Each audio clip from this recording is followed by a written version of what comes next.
የቋንቋ ስፋት ልምድ ምን ይመስላል የትኞቹ ላይ ምን መሰራት አለበት የሚለውን በደንብ ከተዘጋጁት ፖሊሲዎች እንደውም ቆንጆ የሚባለው ጥሩ የሚባለው ፖሊሲ ነው። እስራኤል ወታደሮችና ሐማስ መካከል ቃል የተገባበት ነበር። ሆኖም በሁለቱም ወገን አሊያም ከሁለት አንዱ ፍቃደኛ የሆኑ አይመስሉም። በታጠቁት የሐማስ ወታደሮችና በእስራኤል ወታደራዊ ኃይል መካከል ባለው ሰጣ ገባ ምክንያትም 57 የሚሆኑ ንጹሃን ፍልስጤማውያን ላይመለሱ ከዚህ ዓለም ተለይተው በሟቾች ቁጥር ላይ ሌላ አሃዝ ጨምሮ አልፏል። የአሜሪካው ፕሬዝዳንት ዶናልድ ትራምፕ የሩሲያ ዩክሬን ጦርነት ለማስቆም ደፋ ቀና ማለት ከጀመሩ ወራት ተቆጥረዋል። ባለፉት ወራት የሩሲያው ፕሬዝዳንት ቭላድሚር ፑቲን በአሜሪካ አላስካ ግዛት አግኝተው ለማግባባት እስከመሞከር የደረሰ ጥረትም አድርገዋል። ትኩሳት፣ ራስ ምታት፣ ድካም፣ በንክሻ ቦታ ላይ ህመም ወይም እብጠት ቀድሞ የሚታዩ ምልክቶች ሲሆኑ በሽታው የገፋ ሲሄድ የውሃ ፍራቻ፣ ግራ መጋባት፣ ከወትሮ በተለየ ሁኔታ የኃይለኝነት እንዲሁም መናደድ፣ ራስን መሳት ይከሰታል። ሰላም ጤና ይስጥልን ውድ ተመልካቾቻችን፣ ሀገሬ ዜና ጀምሯል። የተለያዩ የሀገር ውስጥና ዓለም አቀፍ መረጃዎችን ይዘን ቀርበናል። ከመላው ስቱዲዮ ባልደረባዎቼ ጋር አብሬያችሁ ቆይታ የማደርገው እኔ ዳግም ተገኝ ነኝ። በመጀመሪያም አበይት መረጃዎችን አስቀደምን። የኢትዮጵያ የቋንቋ ልማትና አጠቃቀም ፖሊሲ ላይ ስራዎች ተጠናክረው ሊሰሩ እንደሚገባ ተነግሯል። ፖሊሲውን በአግባቡ ለመተግበር የአሰራር ሰነዶች ሊዘጋጁና ጉባኤዎች ሊደረጉ እንደሚገባም ተመላክቷል። አልታየ ኪዳኔ ተጨማሪ አለው። ኢትዮጵያ በርካታ የብሔር ብሔረሰቦች ቋንቋ ያሏት ሀገር እንደሆነች ይታወቃል። እነዚህ ቋንቋዎች ለትምህርት፣ ለንግድ፣ ለሳይንስና ቴክኖሎጂ፣ ለባህልና ስነ ጽሑፍ እድገት ከፍተኛ አስተዋጽኦ እንዳላቸው ይነሳል። ለዚህም ሲባል ቋንቋዎችን በማልማት ለማህበራዊ፣ ስነ ልቦናዊና ኢኮኖሚያዊ ጥቅም ለማዋል የሚያስችለው የኢትዮጵያ የቋንቋ ልማት አጠቃቀም ፖሊሲ በ2012 ዓ.ም መጽደቁ የሚታወስ ነው። ፖሊሲውን ተከትሎ የቋንቋ ክፍል በአዲስ አበባ ባህልና ኪነ ጥበብ ቢሮ መቋቋሙ ተነግሯል። የቢሮው የባህል እሴቶች እደ ጥበብ ሀብቶችና ቋንቋዎች ልማት ዳይሬክተር አዳነች ካሳ ፖሊሲውን ተከትሎ የተለያዩ ስራዎች እየተሰሩ መሆኑን የገለጹ ሲሆን ይሁን እንጂ ገና ያልተሰራበት እንደሆነ ለጣቢያችን ተናግረዋል። አዲስ አበባ የቋንቋ ዲፓርትመንት ከአምና ጀምሮ ነው የተጀመረው። በዚህም ፖሊሲውን ባለፈው ዓመትም ማስተዋወቀናል። ባለሙያዎች ይቀያየራሉ፣ አመራሮች ይቀያየራሉ። ስለዚህ በየጊዜው ግን ማስገንዘብ ትምህርት ቤቶችንም ጨምረን ኃላፊነት ስላለበት ነው ዘንድሮም ድጋሚ የምናስተዋውቀው። ፖሊሲው የሚያሰራ በደንብ ልንሰራበት የሚገባ ግን ደግሞ ገና ምንም ያልተሰራ በርካታ መማክርት ጉባኤዎች፣ የአሰራር ሰነዶች አሁንም ከሚኒስቴሩ ጀምሮ በየክልሉም ከተማ አስተዳደሩም ስትራቴጂዎች በደንብ ተግባራዊ ሊሆኑለት የሚገባ ጉባኤዎች፣ መማክርት ጉባኤ ሊቋቋምለት የሚገባ የአሰራር ሰነዶች ሊሰሩለት የሚገባ ገና እየተተገበረ ያለ ነውና ከትግበራ በኋላ ሙሉ ግምገማ ቢደረግ ጥናትን መሰረት አድርጎ የተሻለ ነው ብዬ መግለጽ እፈልጋለሁ። ቋንቋዎችን አልምቶ ለተገቢው ጥቅም ለማዋል የሚያስችሉ ስራዎች ተጠናክረው መሰራት እንዳለባቸው ያነሱት ዳይሬክተሯ ፖሊሲው የቋንቋ ስብጥር ማህበረ ባህላዊ ሁኔታን ታሳቢ ያደረገ መሆኑን ጠቅሰዋል። አሁን ላይ በተቀመጠው አደረጃጀት ወደ ክልሎች ወርዶ ሊሰራበት እንደሚገባም ጠቁመዋል። የኢትዮጵያ የቋንቋ ስፋት ልምድ ምን ይመስላል የትኞቹ ላይ ምን መሰራት አለበት የሚለውን በደንብ ከተዘጋጁት ፖሊሲዎች እንደውም ቆንጆ የሚባለው ጥሩ የሚባለው ፖሊሲ ነው። እንደ ሀገር በየክልሉ የየራሱ ህገ መንግስት አለው። ሁሉም ክልል በየራሱ ክልል የስራ ቋንቋ በማድረግ የትምህርት ቋንቋ በማድረግ የንግድ ቋንቋ በማድረግ የማስታወቂያና ሌሎች ስያሜዎችን በመስጠት አካባቢው እንደየደረሰበት የጽሁፍ ቋንቋ አድርጎ ለመጠቀም ከደረሰ የጽሁፍ ቋንቋ የንግግር ቋንቋ ብቻ ሆኖ ሊቀር ከሆነና የተግባቦት ሊሆን ከሆነ በዛ ደረጃ የትምህርት እንደዛው እየተደረገ እያንዳንዱ አካባቢ በደረሰበት ልክ በሚመለከታቸው አካላት እውቅናው ውሳኔ ሲሰጥ ይተገበራል። ሁሉም ክፍት ነው። አንድ ማህበረሰብ ባህሉንና ወጉን ማንነቱን የምናጠናው ቋንቋውን ስናቀለት ነው። ስለዚህ እንደ ኢትዮጵያ ባሉ የተለያዩ ብዝሃ ማንነት ባለው ሀገር ላይ የሁሉንም ብሔር ቋንቋ መረዳት ያንን ህዝብ ማወቅ ነው። ያንን ህዝብ ማወቅ ማለት ደግሞ አብሮ ለመኖር መሰረት መጣል ነው የሚሆነውና እንደ ለሚ ኩራ ክፍለ ከተማ ለአመራሮችም ለተለያዩ ሂደቶች ላይ ለምሳሌ ባለፈው ዓመት የኦሮምኛ ቋንቋ ትምህርት እየተሰጠ ነበር። አጠቃላይ የለሚ ኩራ አመራር የኦሮምኛን ቋንቋ ትምህርት ሲወስድ ነበረ። የትግርኛን ቋንቋ ትምህርት ሲወስድ ነበረ። ቋንቋ ምንድነው አስፈላጊነቱ የሚለው ነገር በቅጡ ከተረዳ ለዛ ቋንቋ መጋለጥ ጥሩ ነው ብዬ አስባለሁ። ብዝሃ ማንነቶችን ለመረዳት። የአዲስ አበባ ባህልና ኪነ ጥበብ ቢሮ ባለፉት ዓመታት በየደረጃው ለሚገኙ የተቋሙ አመራሮች፣ ፈጻሚዎችና ባለድርሻ አካላት በተለያዩ ርዕሰ ጉዳዮች ላይ ያተኮሩ ስልጠናዎችን ሲሰጥ ቆይቷል። በተያዘው ዓመትም በባህል ጽንሰ ሀሳብ፣ ማህበራዊ፣ ስነ ልቦናዊና ኢኮኖሚያዊ ፋይዳዎች እንዲሁም በቋንቋ ፖሊሲ ዙሪያ መሰረት በማድረግ ከጥቅምት 11 እስከ 12 2018 ዓ.ም የሚቆይ ስልጠና እየሰጠ መሆኑን አስታውቋል። ደህንነቱ ባልተጠበቀ ሁኔታ የሚከናወን የወጌሻ ሕክምና ዘመናዊ ሕክምና አገልግሎት አሰጣጥ አስቸጋሪ እንዲሆን ማድረጉ ተነግሯል። የወጌሻ ባለሙያዎች ሳይንሳዊ እውቀት እንዲኖራቸው ማገዝ እንደሚያስፈልግም ተመላክቷል። ደምሶሽ ፈራው ባህላዊ ሕክምና በቂ እውቀት ባላቸው ባለሙያዎች ካልተሰጠ እንዲሁም አስፈላጊው ጥንቃቄ ካልተደረገበት ለጉዳት የሚያጋልጥ ስለመሆኑ የዘርፉ ባለሙያዎች ይገልጻሉ። ከባህላዊ የአጥንት ሕክምና ወይም የወጌሻ ሕክምና ጋር በተያያዘም ከእውቀት ማነስና በስህተት በሚፈጠሩ ችግሮች ምክንያት አካላቸውን እስከ ማጣት የሚደርሱ ሰዎች ቁጥር ቀላል እንዳልሆነ የኢትዮጵያ የአጥንት ሕክምና ባለሙያዎች ማህበር አስታውቋል። ደህንነቱ ባልተጠበቀ ሁኔታ የሚከናወን የወጌሻ ሕክምና ደግሞ ዘመናዊ የሕክምና አገልግሎት አሰጣጥን አስቸጋሪ እንዲሆን ማድረጉን ማህበሩ ገልጿል። ባህላዊ የወጌሻ ሕክምና በራሱ ችግር ባይሆንም ከአስፈላጊ ጥንቃቄና ሳይንሳዊ እውቀት ማነስ ጋር በተያያዘ በታካሚዎች ላይ ተጨማሪ የጤና እክል እንዲፈጠር ምክንያት መሆኑ ነው የተነገረው። ወጌሻ ሕክምና ከምንለው ጋር ተያይዞ ትልቅ ችግር አለና ባለማወቅም በማወቅም ይሆን በሚፈጠሩ ስህተቶች ብዙ ህፃናት በተለይ እጅና እግራቸውን የሚያጡበት ሁኔታ አለ። እሱን እንዴት ዘመናዊ እናድርገው፣ እንዴት ተጎጂዎችን ቁጥር እንቀንስ በሚል ይሄ አይነት አሁን አገራዊ ጥናት እያደረግንበት ያለው የወጌሻ አጥንት ሕክምና ችግር ጉዳይ እኛ ሀገር ብቻ ያለ አይደለም። ሌሎች ሀገራትም እንደ ታንዛኒያ፣ ጋና ትልልቅ ጥናቶች ይደረጋሉና ከነዚህ ሀገራት ጋር ተባብረን እየሰራን ነው። በማህበር ደረጃ እስካሁን ይህን ያህል ዘመን ይዘውት የኖሩት ነገር አለ። እዚያ ውስጥ ጠቃሚ ነገሮች አሉ፣ ጎጂ ነገሮች ደግሞ በግልጽ ደግሞ አሉ። አንዴው በቁጥር ለመግለጽ ሊያዳግተኝ ይችላል። ከምንሰራቸው ስራዎች ውስጥ በጣም ብዙዎቹ እነዚያን የተበላሹ ነገሮች የመመለስ ቀዶ ጥገና በጣም ከባድ ነው። ሳይነካካ የመጣና በሌላ መንገድ ተሰርቶ የመጣ በአንድ ሰዓት ልሰራ የምችለውን ሰርጀሪ በ4 ሰዓት ወይ በ5 ሰዓት ነው ልጨርሰው የምችለው፣ ያንን ለመመለስ የሚደረገው ማለት ነው። ወጌሻዎችን ከጤና ስርዓቱ ማስወጣት በራሱ ከፍተኛ ጉዳት አለው የሚሉት የማህበሩ ፕሬዝዳንት ዶክተር ኤፍሬም ገብረሃና ባለሙያዎቹ አስፈላጊውን እውቀት እንዲያገኙ ለማድረግና የጤና ፖሊሲውንም እነሱን ያካተተ እንዲሆን ለማስቻል ማህበራቸው እየሰራ እንደሚገኝ ተናግረዋል። የወጌሻ ባለሙያዎች ከባህላዊ ሕክምና ባለፈ ሳይንሳዊ ምርመራና ሕክምና የግድ የሚያስፈልጋቸውን የአጥንት ሕክምና አይነቶች ለይተው እንዲያውቁ ማድረግ እንደሚገባ የጠቆሙት ፕሬዝዳንቱ በእነሱ አቅም ሊሰራ የሚችለውንና የማይችለውን ለይቶ ገደብ እንዲበጅለት ለማድረግ ጥረቶች እየተደረጉ መሆኑን አክለዋል። ባለሙያዎቹን ማብቃት፣ የተፈጠሩ ያሉ ችግሮችን በደንብ ማሳየትና ማስተማር፣ ከዛም ደግሞ አብሮ ተቀራርቦ የሚሰሩበትን ከተቻለም ደግሞ በፖሊሲ ደረጃ ቀደም ያልኩትም እነሱን አካቶ መስራት የሚችል የሄልዝ ፖሊሲ መፍጠርና እነሱን የሄልዝ ካድሬው አባል ማድረግ። አሁን በታችኛው የጤና እርከን ደረጃ የሚሰሩ ባለሙያዎች አሉ አይደል?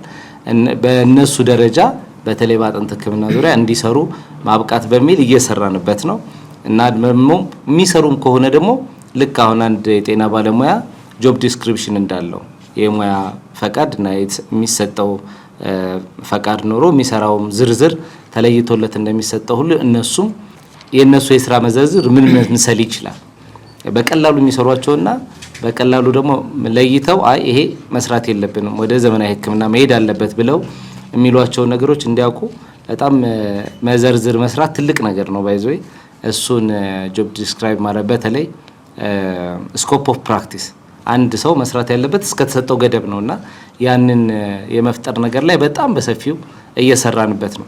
በአሁኑ ወቅት በኢትዮጵያ ውስጥ የአጥንት ሕክምና እየሰጡ ያሉ ባለሙያዎች ቁጥር 695 ብቻ ናቸው ያሉት ዶክተር ኤፍሬም ከእነዚህ ውስጥ 295 የሚሆኑት በትምህርት ላይ ሆነው እያገለገሉ መሆናቸውን ጠቁመዋል።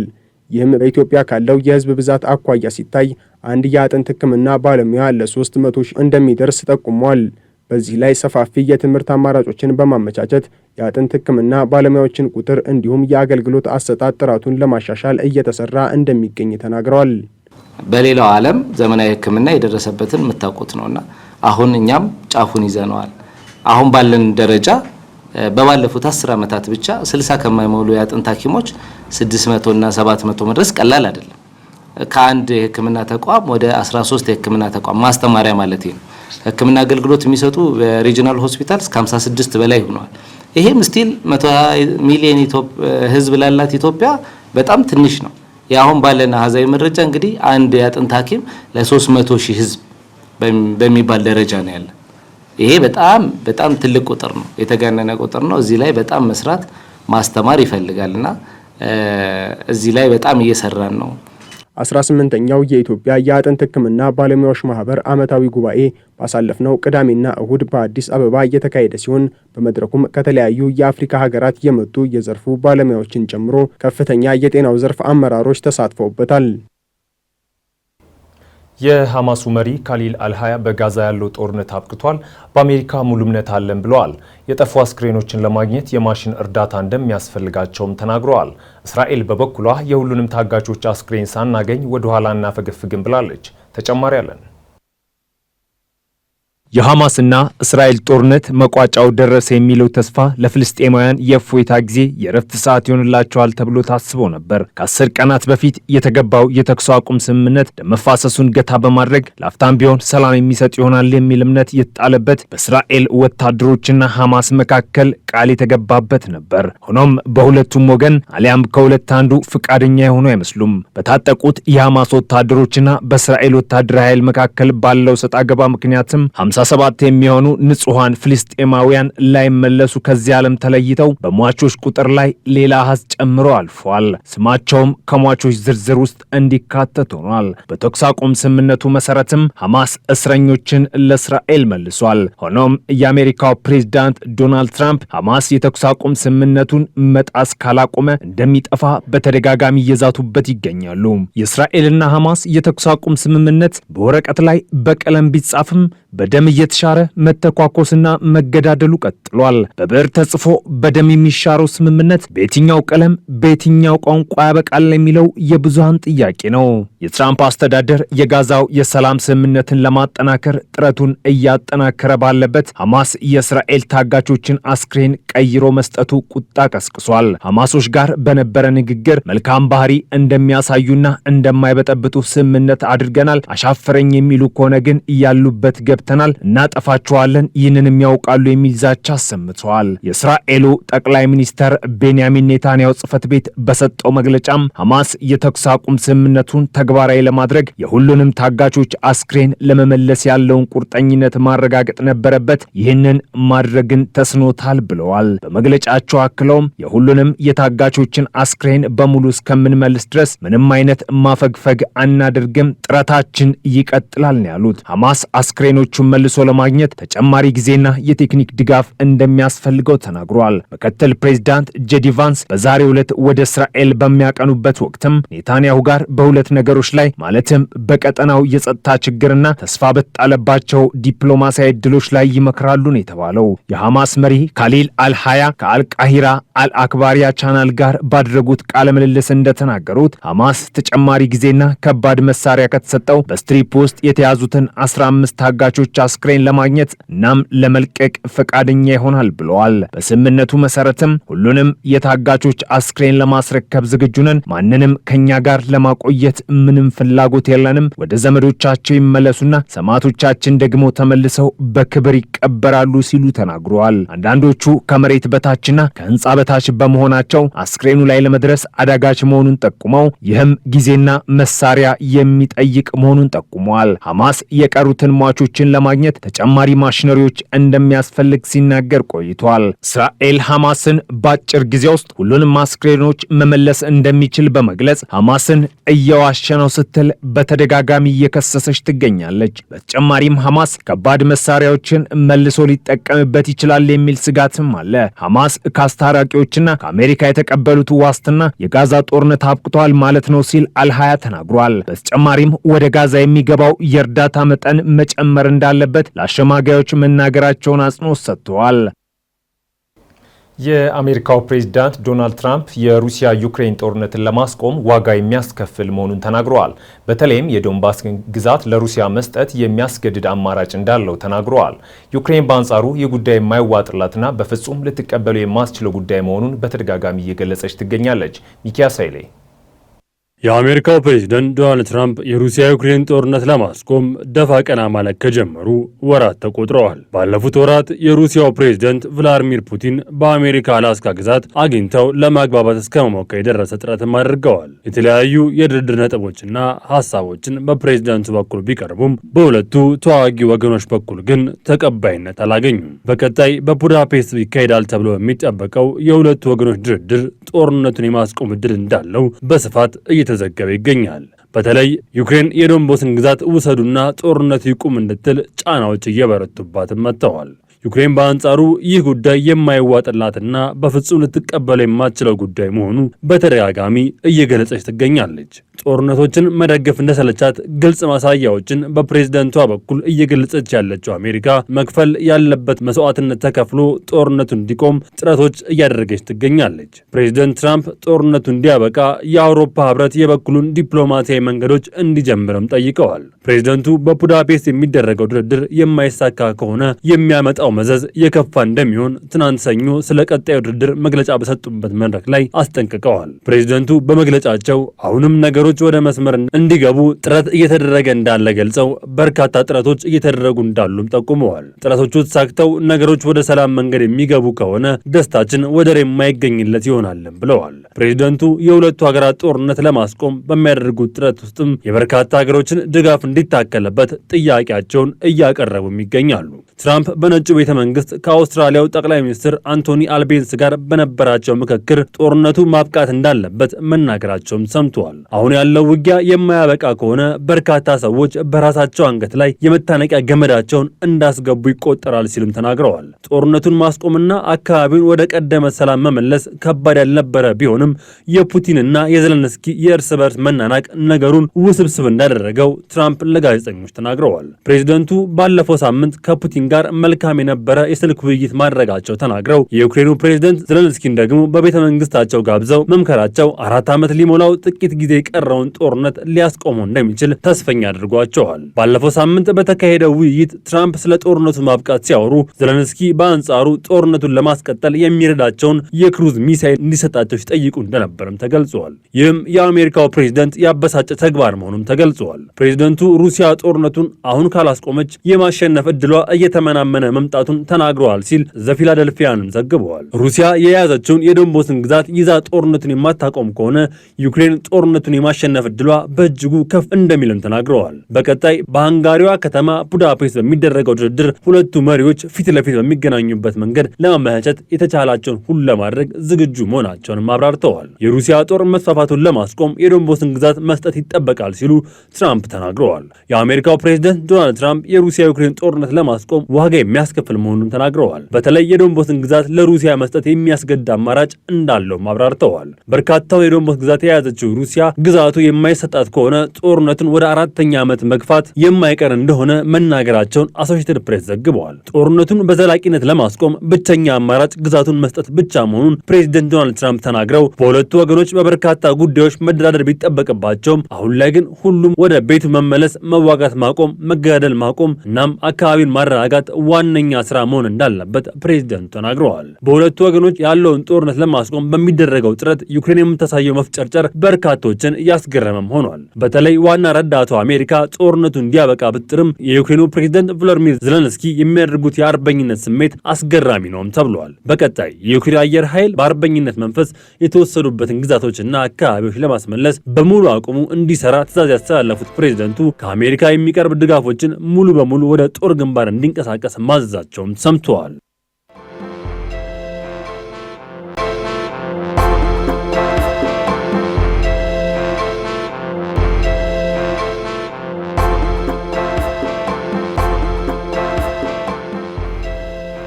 ውድ ተመልካቾቻችን ሀገሬ ዜና እንደቀጠለ ነው። አጫጭር ወዳልናቸው መረጃዎች አለፍን። በድሬዳዋ ደወሌ ባቡር መስመር ላይ በደረሰ አደጋ ከፍተኛ ጉዳት መድረሱ ተነግሯል። ይህ ዜና እስከተጠናከረበት ጊዜ ድረስም በአደጋው የተነሳ የ14 ሰዎች ሞትና የ9 ሰዎች ጉዳት መመዝገቡ ተሰምተዋል። ከደወሌ መነሻውን አድርጎ ወደ ድሬዳዋ በመጓዝ ላይ በነበረ የህዝብ ማመላለሻ ባቡር ላይ ትላንት ሰኞ ሌሊት 8 ሰዓት አካባቢ በሶማሌ ክልል ሽኒሌ ወረዳ ላይ ያጋጠመው አደጋ ነው የሰዎች ህይወት እንዲያልፍ ምክንያት የሆነው። የባቡሩ የኋለኛው ፍርጎ ተነጥሎ ወደ ኋላ ሲመለስ ለጥገና ከቆመ ሌላ ባቡር ጋር በመጋጨቱ የተነሳ አደጋው እንደደረሰም ድሬ ቴሌቪዥን ዘግቧል።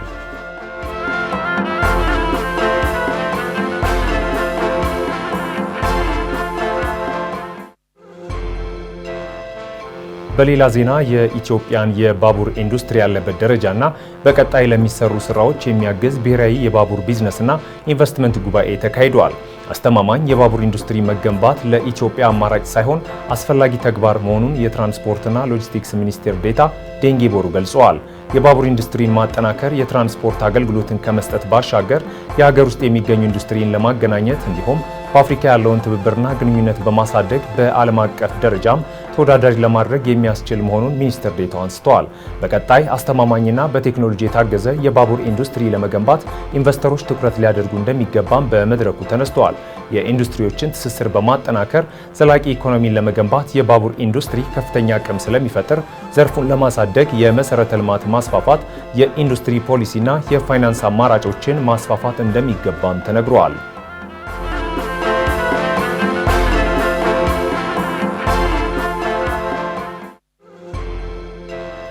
በህገወጥ የሐዋላ ገንዘብ አስተላላፊ ድርጅቶች ላይ ከባድ እርምጃ እንደሚወስድ ብሔራዊ ባንክ አስታወቀ። የኢትዮጵያ ብሔራዊ ባንክ ከውጭ ሀገር ከሚገኙ ሐዋላ አስተላላፊ ድርጅቶችና ከንግድ ባንኮች ጋር በትብብር እንደሚሰራ የገለጹት የባንኩ ገዢ ዶክተር ኢዮብ ተካልኝ በሚወሰዱ ህጋዊ እርምጃዎች ዙሪያ ከባለድርሻዎች ጋር ተወያይተዋል። መንግስት ወደ ህጋዊ መንገድ እንዲገቡ ጥሪ ያደረገላቸውና ጥሪውን ያልተቀበሉ አንዳንድ የሐዋላ ገንዘብ አስተላላፊዎች መኖራቸውን የጠቀሙት ገዢው ብሔራዊ ባንክ በእነዚህ ህገወጥ የሐዋላ ገንዘብ አስተላላፊ ድርጅቶች ላይ በጥናትና በመናበብ ላይ የተመሰረተ ጠንካራ እርምጃ ለመውሰድ መዘጋጀቱን አስታውቀዋል። በህገወጥ ተግባሩ ላይ የሚሳተፉ አስመጭና ላኪ ድርጅቶች የሚወሰደውን እርምጃ አውቀው ሊጠነቀቁና ወደ ህጋዊ አሰራር ሊገቡ እንደሚገባም አሳስበዋል።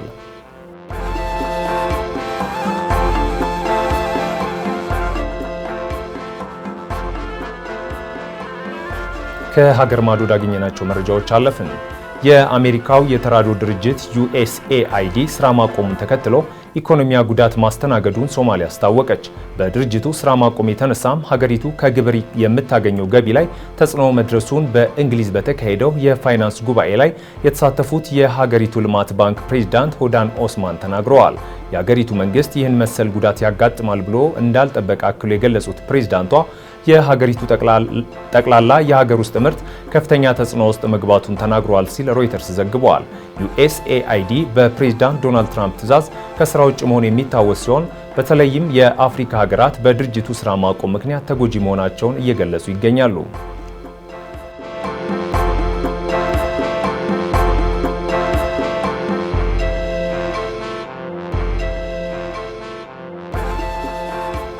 የጃፓን ፓርላማ ሳናኤ ታካቺን የሀገሪቱ የመጀመሪያዋ ሴት ጠቅላይ ሚኒስትር አድርጎ መርጧል። ይህም በሀገሪቱ የፖለቲካ ታሪክ ውስጥ ትልቅ ምዕራፍ ነው የተባለው። ዥውን ሊበራል ዲሞክራቲክ ፓርቲን የሚመሩት ታካቺ 465 መቀመጫዎች ባሉት የታችኛው ምክር ቤት 237 ድምጽ በማግኘት ማሸነፋቸው ተገልጿል። የጃፓን 104ኛዋ ጠቅላይ ሚኒስትር በመሆንም በከፍተኛው ምክር ቤት ድጋፍ አግኝተዋል።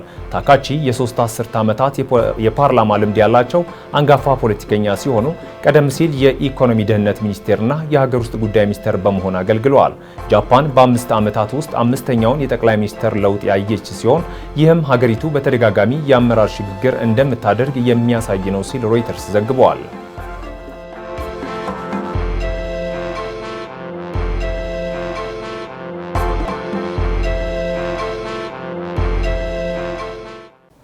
ውድ ተመልካቾቻችን የተለያዩ ዓለም አቀፍ እንዲሁም ደግሞ በሀገር ውስጥ ያሉ ጤና ነክ መረጃዎችን ለእናንተ የምናቀርብበት ፕሮግራም ላይ ደርሰናል።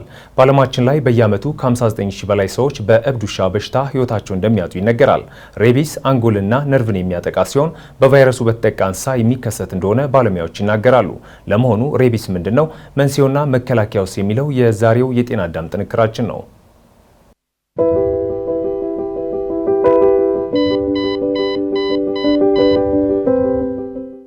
ጤና ይስጥልኝ። የእብድ ውሻ በሽታ በዓለማችን ላይ ከ59000 በላይ ሰዎችን በየዓመቱ ይገላል። ለመሆኑ የእብድ ውሻ በሽታ ወይም ሬቢስ እንዴት ይከሰታል? ዶክተር ቢኒያም ፍስሐ ነኝ። አብራችሁን ቆዩ። ሬቢስ አንጎልን እና ነርቭን የሚያጠቃ በቫይረስ የሚከሰት አደገኛ በሽታ ነው። የሚተላለፈው በሬቢስ ቫይረስ የተለከፈ እንስሳ በዋናነት ውሻ፣ የሌሊት ወፍ በሚነክሱን ጊዜ ሲሆን ከነዚህ በተጨማሪ ሰውነታችን ላይ ያለ ቁስል እነዚህ እንስሳት በሚልሱበት ጊዜ በምራቅ አማካኝነት ይተላለፋል። ልጆች አብዛኛውን ጊዜ ከእንስሳት ጋር ስለሚጫወቱ እንዲሁም መነከሳቸው ላይናገሩ ስለሚችሉ ለሬቢስ የተጋለጡ ናቸው። የሬቢስ ወይም የእብድ ውሻ በሽታ ምልክቶች ምንድን ናቸው? ትኩሳት፣ ራስ ምታት፣ ድካም፣ በንክሻ ቦታ ላይ ህመም ወይም እብጠት ቀድሞ የሚታዩ ምልክቶች ሲሆኑ በሽታው የገፋ ሲሄድ የውሃ ፍራቻ፣ ግራ መጋባት፣ ከወትሮው በተለየ ሁኔታ የኃይለኝነት እንዲሁም መናደድ፣ ራስን መሳት ይከሰታል። ታዲያ እነዚህ ምልክቶች መታየት ከጀመሩ ሬቢስ መታከም አይችልም። ይህ ማለት ለሞት ይዳርጋል። ስለዚህ ምልክቶች ከመጀመራቸው በፊት ሕክምና መደረግ ይኖርበታል። ከንክሻ በኋላ አንድ ሰው ምን ማድረግ አለበት? ቁስሉን ወዲያውኑ ከ10 እስከ 15 ደቂቃ ያክል በሳሙናና በንጹህ ውሃ ማጠብ። ሁለተኛ፣ ወደ ሕክምና ተቋም በመሄድ የሬቢስ በሽታን ለመከላከል የሚሰጠውን ክትባት መከተብ ይኖርበታል። ክትባቱን ማግኘት የማንችልበት አጋጣሚ ላይ ካለን የነከሰንን ውሻ ለ10 ቀናት የእብድ ውሻ በሽታ ምልክቶችን ማሳየቱን መከታተል ይኖርብናል። ይህም ከወትሮ በተለየ ሁኔታ ውሻው የኃይለኝነት፣ ለሀጭ መዝረብረብ እንዲሁም ሽባ መሆን ይጠቀሳሉ። ውሻው ላይ እነዚህ ምልክቶች ካዩ በአፋጣኝ ክትባት ወደምናገኝበት የጤና ተቋም መሄድ ይኖርብናል። ከዚህ በተጨማሪ ውሻው ሌላ ሰው ላይ ጉዳት እንዳያደርስ ለይቶ ማቆየት ይኖርብናል። በመጨረሻም የእብድ ውሻ በሽታን 100% መከላከል ይቻላል። ነገር ግን ምልክቶች ከታዩ በኋላ ሊታከም አይችልም። ስለዚህ ውሾችን የሬቢስ ክትባት ማስከተብ፣ የዱር እንስሳት ጋር ያለንን ንክኪ መቀነስ፣ ከተነከሱ ደግሞ ምልክቶች ሳይጀምሩ በፍጥነት ሕክምና ማግኘት አስፈላጊ ነው። ሰላም።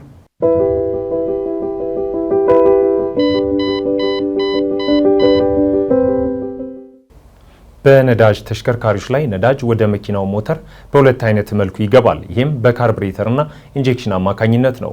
የሁለቱን ልዩነት ጥቅምና ጉዳት የአውቶሞቲቭ ባለሙያው እንደሚከተለው አዘጋጅቶልናል።